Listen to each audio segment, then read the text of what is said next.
With me now here at the EAU studio is the EAU Secretary General, Chapple. Welcome. Thank you very much indeed. Chris, what is the first impression you have from this year's Congress?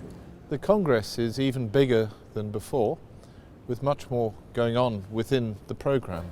We've had an even greater number of urologists attending this year than last year. So there's a record going on? Yes, indeed, and certainly it seems very well received.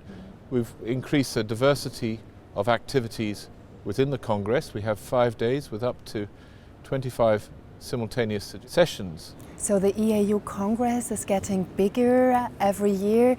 How about the EAU itself? Is it also growing? Yes, and certainly we've now got over 16,000 members of the society, and we're working not only within Europe, which is our core base, but in particular also with our colleagues across the globe. Our colleagues in Australia and New Zealand have joined our society en bloc in the last few months. By working with individual societies and with the regional societies, we are trying to promote our background ethos of science and education to improve the practice of urology for our patients. Education is a really important topic. You're providing guidelines which are important for education as well. Can you talk a little bit more about this issue? We have the guidelines, which are the most up-to-date and comprehensive guidelines in the world of urology. And in this context, we're then translating that through our school into education. And we're working very closely with the residents, and we've there funded more than 50 individuals over the last year, either for one-year research projects or short-term visits. And this year we're welcoming colleagues from Japan, for instance, and from the United States. And there are a number of other programs ongoing which allow the more senior residents, the young academics, to actually come and get a glimpse of what's happening here in Europe and also visit our meeting.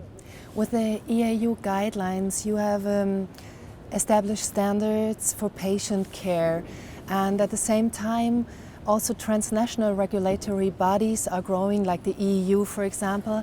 So what are you doing to put also urology on the political agenda? We're looking at the methodology within them so that we can actually improve them even further. And it's also very important to cater for what patients think is important. So within that context, we have patient representatives on the guidelines, and we're also developing, based on the guidelines, patient information. Now obviously, having guidelines, patient involvement, patient information, it's very important to translate that into action. And it's very clear that for the guidelines, within 40 societies have been adopted as the national guidelines. So clearly, within the context of the European Commission, I think it's certainly possible for these guidelines to be considered for inclusion within the broader European context as being the evidence base which dictates appropriate and ideal practice.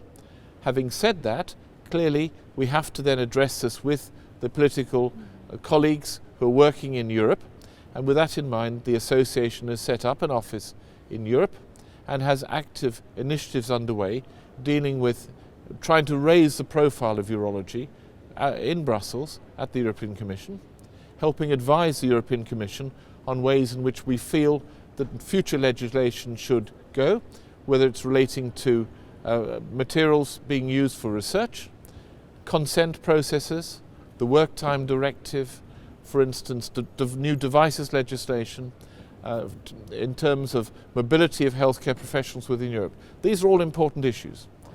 That sounds really good. You were talking about the necessity for action.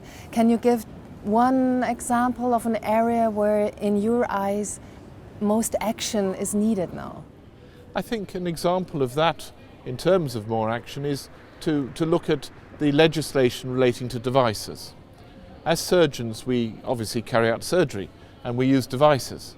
And I think it's become very clear, for instance, looking at the publicity about mesh, and there is new devices legislation going through the European Parliament at present, where we've been able to input into that to make the point that the use of a technique such as that can be very safe and effective, but it's very important that there's recognition that there needs to be adequate skill mix within the urology groups that are using these devices, and patients need to be properly informed.